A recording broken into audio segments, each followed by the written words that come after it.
President Joe Biden's approval rating has plummeted to a new low. Just 40% of Americans approve of his job performance thus far, and a whopping 60% disapprove. This, according to a new CBS News poll. Per the poll, 2/3 of Americans describe the economy as bad, while 70% say their paychecks are not keeping up with rising prices. When asked what comes to mind when hearing Bidenomics, 50% of respondents said higher inflation, 49% said tax increase, 34% said investment in infrastructure, 32% said job creation. However, it seems the folks over at MSNBC, they have a different view of Bidenomics. Here's Nicole Wallace last week. The darkest trends in the U.S. economy predated Biden, predating his presidency. And so, and I think that on the whole, his economic agenda is a real accomplishment for him. And I think it's absolutely legitimate for him to make it a centerpiece of his reelection campaign. That was on Nicole Wallace's show. That was not Nicole Wallace. That was David. Yeah, the whole Bidenomics thing, it feels like how you're not supposed to give yourself a nickname. Mm-hmm. If you look to something like the ACA/Obamacare, conservatives started calling the Affordable Care Act Obamacare, intending to tie him to what they believed was going to be an unpopular policy. Which worked, because polls showed that people like the Affordable Care Act and don't like Obamacare. And yet now, all these years later, we continue to call it largely Obamacare, but it's something that is so relied on by so many Americans that even conservatives know it's a political liability to try to actually dismantle it. I think it took them years to figure that out. Even Trump, who ran on dismantling the Obamacare, backed off of that almost immediately. But also for political reasons, it just wasn't advantageous for him to do so. So Biden preemptively coming out and saying, I'm going to call my economic policy or performance Bidenomics, not really assessing that the overall view of his economic policy is still negative, rightly or wrongly, fairly or not, that the stronger association in people's minds for what the economy's been doing over the last few years has been high inflation and not necessarily infrastructure spending. It feels like prematurely giving yourself a nickname and getting clowned about it. And this job creation is bringing back the jobs that were lost because of the pandemic. We shut down the whole economy. They're always trying to show up graphs and show, look at this major increase in jobs and economic activity and all this. I'm like, well, that's not... That had to happen after we were going to unshut down everything. They want to point to some achievements that are just accidents of. It could also be the case, though, that the largely bipartisan support of shutting down the economy to deal with the pandemic didn't rebound as well as quickly. I mean, it could have been much worse. Yeah. So I don't think it's fair not to give credit where credit's due for the rebound that we've experienced, no matter what you felt about it. But he wants to compare to previous administrations and say, our growth trajectory is so much better. Well, this was a very novel situation. Sure. But I also think that people who are arguing that he's responsible for the decline when it was the pandemic are also being unfair. So the question is, how well has he been addressing something like inflation? And I think the key stat here, the Biden administration seems to have been really focused on the idea that if you bring technical inflation numbers down, it's a boon for you and you should get credit for it. And what you're seeing people describe in that poll is that their wages, their ability to afford their lifestyle isn't keeping up with inflation. So there's two pieces here. And if simply stemming the tide of inflation, is it dealing with the fact that there hasn't been a rise in the minimum wage since 2009, which is the longest period in American history since we got a minimum wage? 2009. It's 2023. It's 2023. Not since we were in the single-digit numbers has there been a rise in the basic American standard of living. When you don't have a fulsome housing plan the way that, someone like Bernie Sanders did, to deal with the fact that there is not a place, there's not a district, there's not a state in the United States of America where someone who is working hard, a 40-hour work week at that minimum wage can afford a one-bedroom apartment for themselves. When you're not dealing with... Make housing legal. I'm all for it. When you're not dealing with the sectors in which inflation is happening that are really driving inflation, which are housing, education, healthcare. when you let your student debt cancellation plan get scuttled, and you also don't have a plan for free public colleges and universities, which would help to undercut the inflating prices of private colleges and the arms race that's happening with private colleges.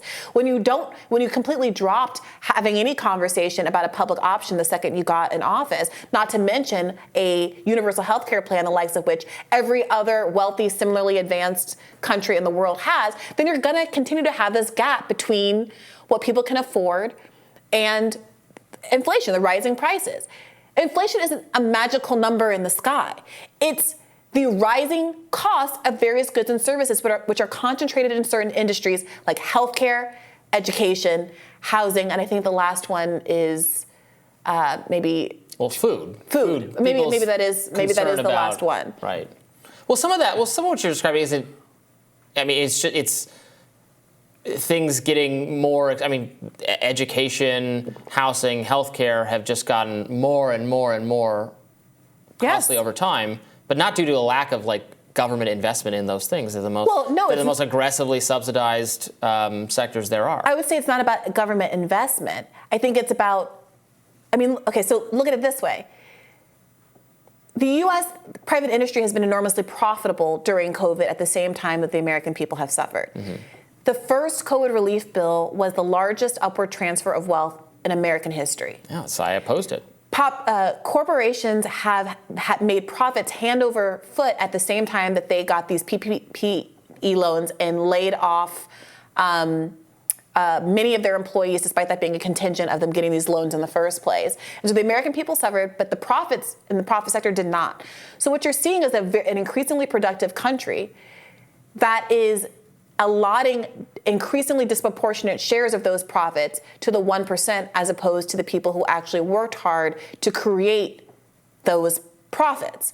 And so structurally, there is a problem. You have a problem when the rich are taxed at much lower rates than they were at more economically egalitarian moments in American history, like the 50s and 60s, where there was a much higher corporate tax rate than there is now.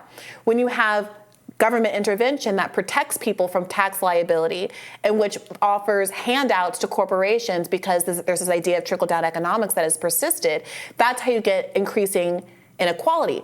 And what labor movements were endeavoring to do and what the minimum wage was endeavoring to do is to try to recalibrate that so the people whose labor actually creates the enormous wealth in the United States of America get a bigger piece of the share. But instead of focusing on those kinds of policies and focusing on the very sectors that are driving inflation, like healthcare, Biden has been largely tinkering around the edges here and trying to bring down the rate of inflation even when people's ability to subsist, to provide for the basic Maslow's hierarchy of needs of shelter, healthcare, and food remains hugely distant from what things actually cost today. Right. Well, you just touched on a lot of policies. Some of those I would support doing. I think the American people don't support massive corporate subsidies, bailouts, handouts, all of those things, which are, as you point out, were premised on some kind of good treatment for employees that never materializes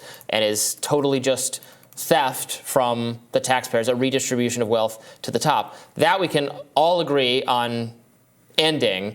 More government just spending on all these sectors, there is concerns that many economists have that does itself contribute to inflation. Well, part of what's the healthcare spending, we spend twice as much per person as similarly situated countries that have universal healthcare. We spend more on healthcare because the middleman of these pharmaceutical companies and the healthcare industry is taking the money out that we're paying to premiums. I mean, really just look at the system.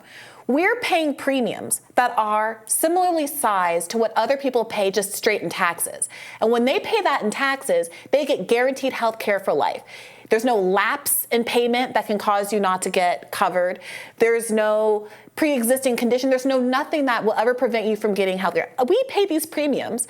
We still have to pay deductibles. And if we, for some reason, lose our jobs and don't keep up on our payments, even if we've been paying our entire lives, none of that money matters if you fall in the hole and you don't get to pay. So we are basically saying, and this is, I think, where we have a little bit of a disagreement, that a large part of this is that private industry and this idea of public-private partnership to deliver life-sustaining care, fundamental infrastructure for a thriving society like healthcare, is being is causing there to be a profit motive that is undermining the general public interest and actually making it cost more to have the same. But it's not a true market because it's insured, so they can charge whatever they want, and then it's covered by an insurance. People don't even know what their actual visit to the doctor, their drugs cost. For sure, it could cost $1 billion, and then it's just paid. I mean, that's an extreme, obviously not, but it costs so much money, and then it's just billed to the insurance company, and then we all pay that as a society through taxes and through whatever, instead of you paying it specifically. Honestly, if it was a true market, it's just like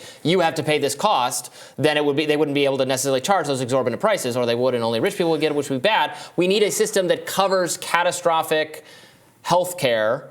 And then you can buy. You just be insurance like anything else. But it's the price thing is so if you're gonna have a government insurance scheme, and we talk about this in terms of the student loan issue too. If it's government, if it's insurance, but there's no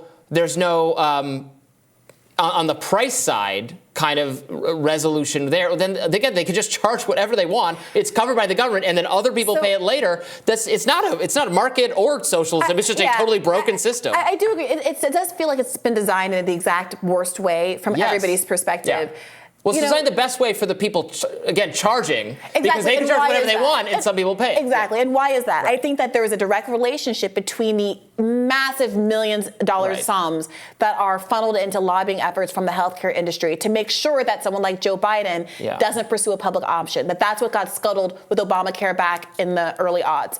That a candidate like Bernie Sanders, who doesn't take that money, is the only one who's willing to throw his weight behind a policy like this, whereas everybody else who is taking money from the healthcare industry is so aggressively opposed to universal health care, something that 88% of Democrats want and about 49% of Republicans want, overwhelming majorities of Americans want.